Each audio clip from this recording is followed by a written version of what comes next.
A careful look at the maps clearly reveals that the balance of power on Earth is generally dependent on narrow sea passages. The Strait of Hormuz, which connects the Persian Gulf to the Gulf of Oman, is the most critical artery, handling the passage of approximately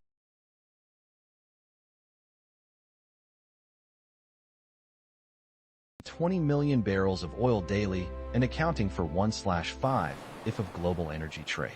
And the Strait of Hormuz has long been a powerful tool of blackmail for Tehran. Virtually the entire world is dependent on this narrow passage. However, Gulf countries are now planning to build a canal that would completely bypass the Strait of Hormuz, a direct channel from the Persian Gulf to the Gulf of Oman. Look, the Musandam Peninsula at the northern tip of Oman extends toward the Strait of Hormuz, and the distance between them is surprisingly short, just a few dozens of kilometers of land. What if you cut through that land and dug a canal?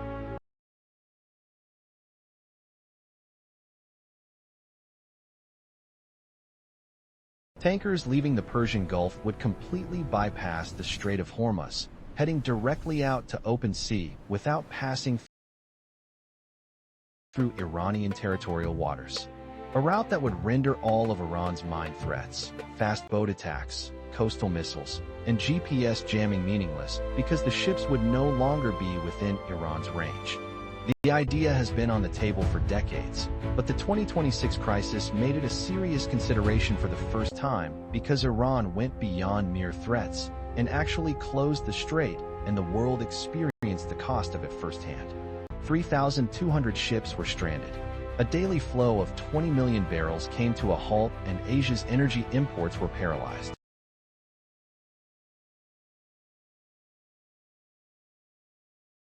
And all of this stemmed from the closure of a single waterway just 21 miles wide. The route is as follows. The canal will start at the narrowest point of the Musandam Peninsula along the Gulf of Basra coast on the Ras Al Khaimah UAE side, cut through the Hajar Mountains, and reach the Kasab or Deir region on the Gulf of Oman coast. The total length varies between 20 and 50 kilometers, depending on the route. But these 20 to 50 kilometers are not flat desert. It requires passing through the sharp limestone peaks of the Hajar Mountains, which rise to 2,000 m. These mountains consist of aulite and limestone layers compressed and folded by millions of years of tectonic activity, one of the world's geologically hardest rock types. For modern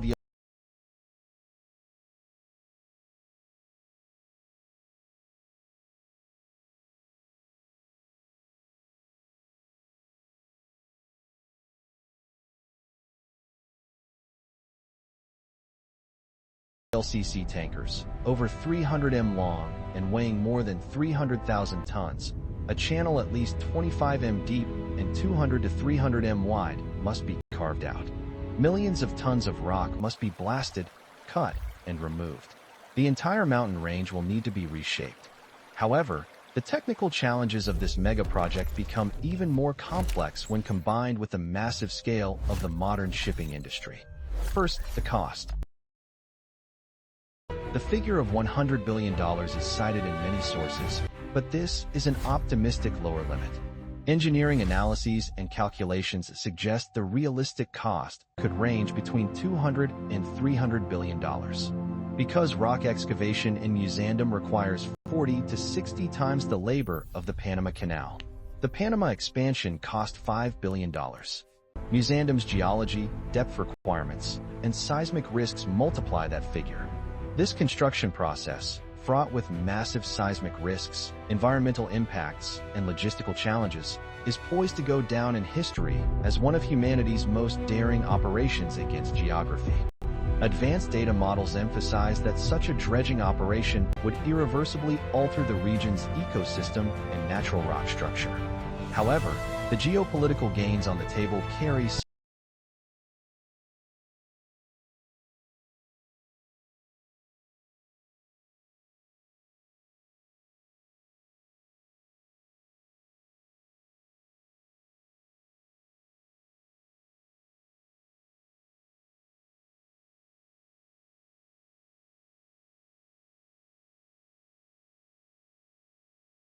such significant strategic weight that they overshadow this massive engineering bill. Musandam isn't the only option. A 950 kilometers canal through the empty quarter is being discussed. It would start at Saudi Arabia's southern coast, cross the Rub al Khali Desert, and reach the Gulf of Oman. No mountains, flat terrain. From an engineering perspective, it's far more feasible than Musandam. But the 950 kilometers distance is massive. Water evaporation, the risk of silting up, and maintenance costs are astronomical. In a 2008 Saudi-backed feasibility study, the cost was estimated at $200 billion. There are elevations of up to 700 m along the route. The perception of a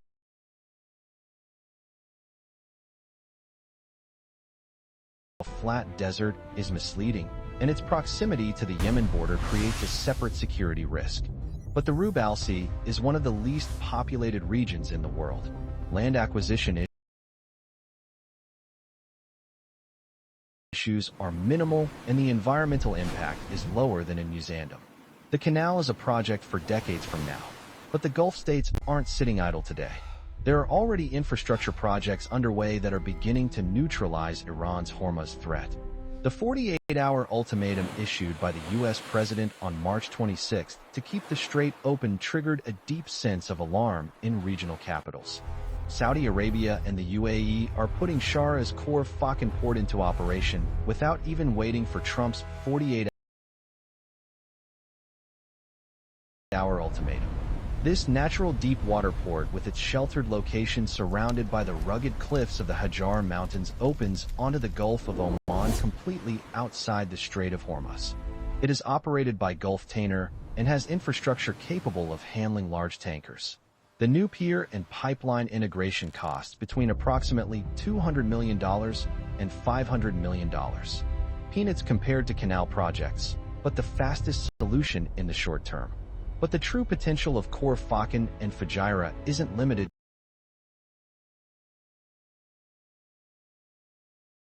to just Saudi and UAE oil. Saudi Arabia had anticipated this situation 45 years ago. While the entire world was in a panic over the closure of the Strait of Hormuz, Saudi Arabia had a pipeline ready for use. Stretching 1,200 kilometers through the middle of the desert from Abqaiq, Saudi Arabia's largest oil processing facility, to the port of Yanbu on the Red Sea coast, a route that bypasses the Strait of Hormuz and never touches the Persian Gulf. In the early 1980s, tanker attacks during the Iran-Iraq War were ravaging the Gulf. Ships were being sunk, ports bombed, and oil trade paralyzed. No one paid much attention, and someone in Riyadh quietly asked, "What do we do if the Strait of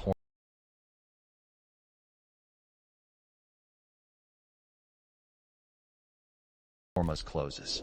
The answer was a 1,200 kilometers long twin pipeline. In 1981, Saudi Arabia quietly began building a pipeline.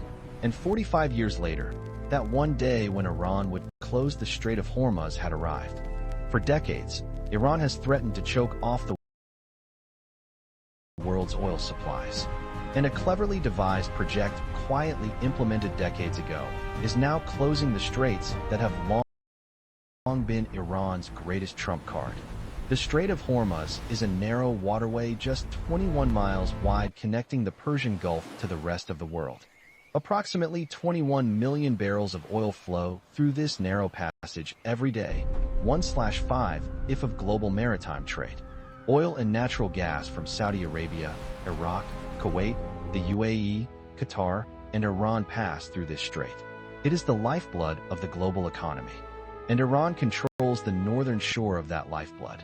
The strait's narrowest point, 21 miles, is so close to the Iranian coast that a missile launched from the shore could strike any tanker within minutes. Mines, speedboats, coastal defense batteries, kamikaze drones. Iran's arsenal of asymmetric weapons is designed specifically for this geography. Major naval powers may hold the upper hand in the open ocean, but in this narrow strait, the geography works in Iran's favor. For decades, This has been Thrain's strongest trump card. If you strike us, we'll close the Strait of Hormuz and paralyze the global economy. This threat was the primary reason the West hesitated to intervene militarily against Iran, because everyone knew if the Strait of Hormuz closes, oil prices will skyrocket, supply chains will collapse, and inflation will soar. No one wanted to take that risk until February 2026. On March 4th, Iran played that card. The Revolutionary Guards declared the strait closed. They said ships attempting to pass would be set ablaze, and they followed through. Attacks on commercial vessels began with 21 confirmed attacks